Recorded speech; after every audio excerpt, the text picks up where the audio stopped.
Good morning everyone, my name is Tom Novak and welcome to Grow and Clip Bonsai. I am having an early edition this early Sunday morning. On my walks with the dog, I found this nice small maple. I don't know if you can see it.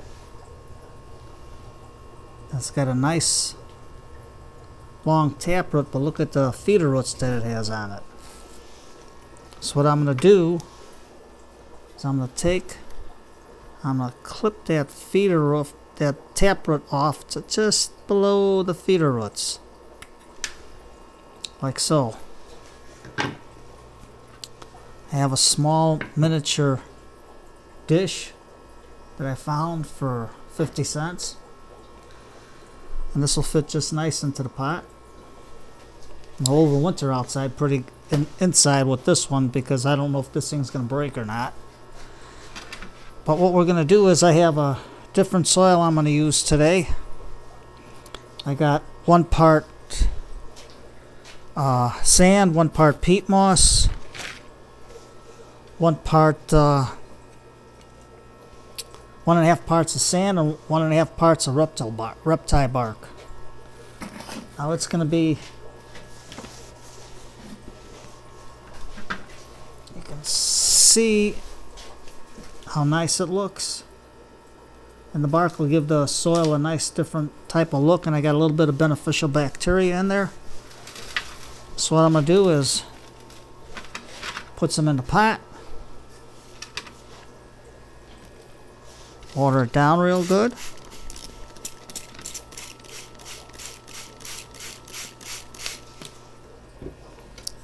I'm going to take my little tree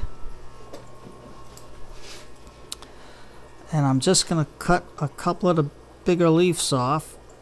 And what I'm going to do though when I cut is cut right below the leaf, right like that. That way there you still got the stem to give a little bit of food, but you got the smaller leaves on top. We got the nice little root system there, nice feeder roots. I'm going to stick the tree. It's got a nice, well, you can see the way it was growing. It was reaching for the sun, so you got a nice little curvature in the trunk. So I'm going to spread out the feeder roots into the pot. Take some more of my soil, put it in.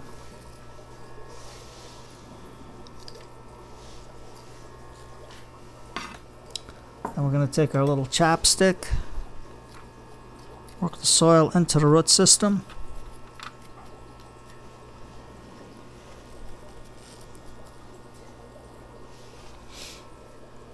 I'm going to squirt it, get it good and wet.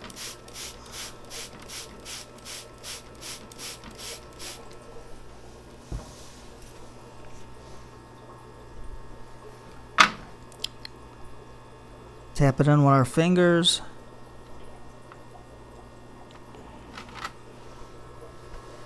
It's a little offset,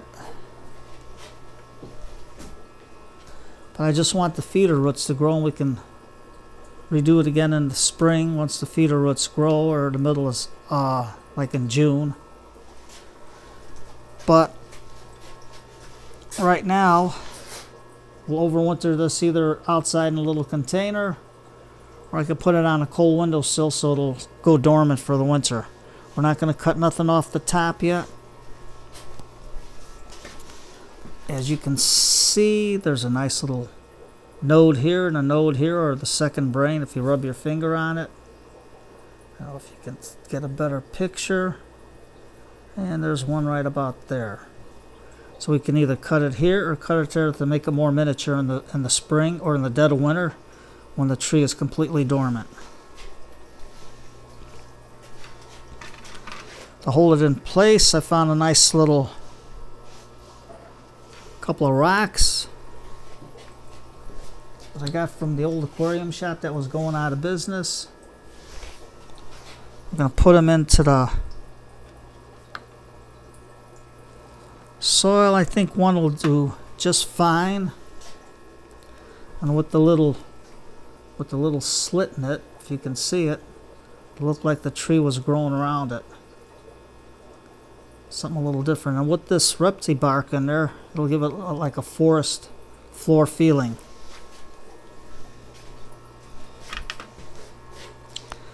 I'll just put a little bit more in.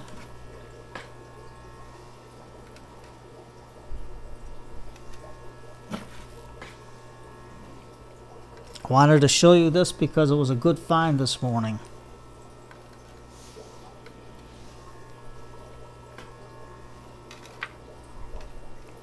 So when you take your walks early in the morning, I mean, it's a nice cloudy day. It looks like rain.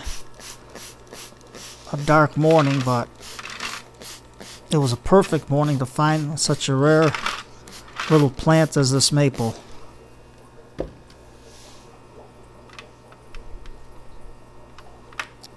Firm it in a little bit more.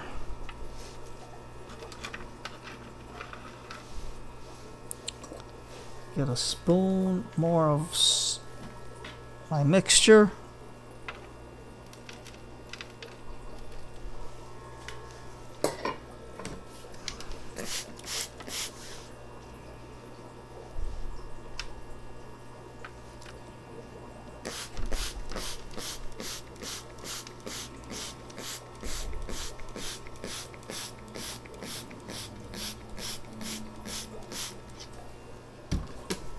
Now,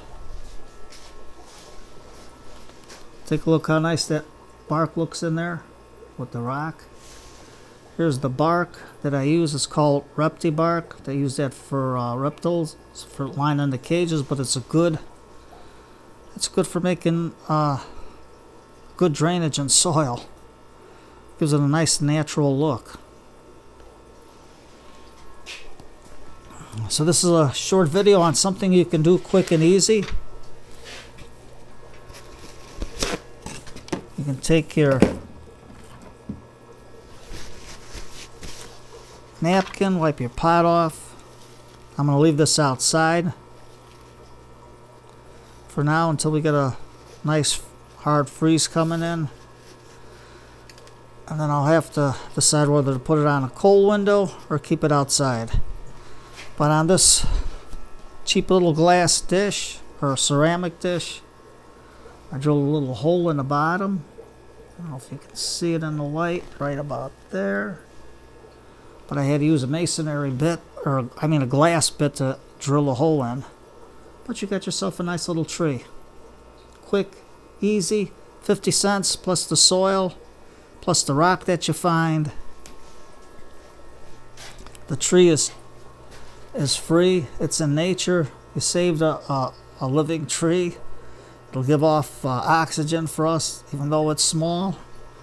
But I think something like this is quick and easy for seniors to do. It's not hard. It's easy on the hands. And you have something that you can admire all year long. And if you want to keep it in the house, by a cold window. And once the frost hits the leaves, it'll turn a nice color. And you got something to admire yourself with. Something different.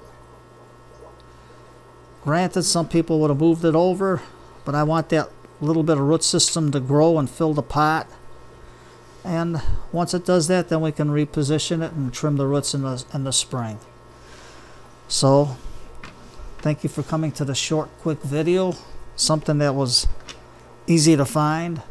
My next video will be on the crepe myrtle, but this is Sunday, so family day. And always on Sunday when we were kids, back in the day, we turned on the old black and white and listened to Lawrence Welk before we went to sleep. So have a cup of tea. If you can find an old black and white video of Lawrence Welk and his orchestra with the bubble machine going, turn it on and have some good memories. Take care and enjoy the rest of the day. My name's Tom Novak, and thank you for coming to Grow and Clip Bonsai for Seniors.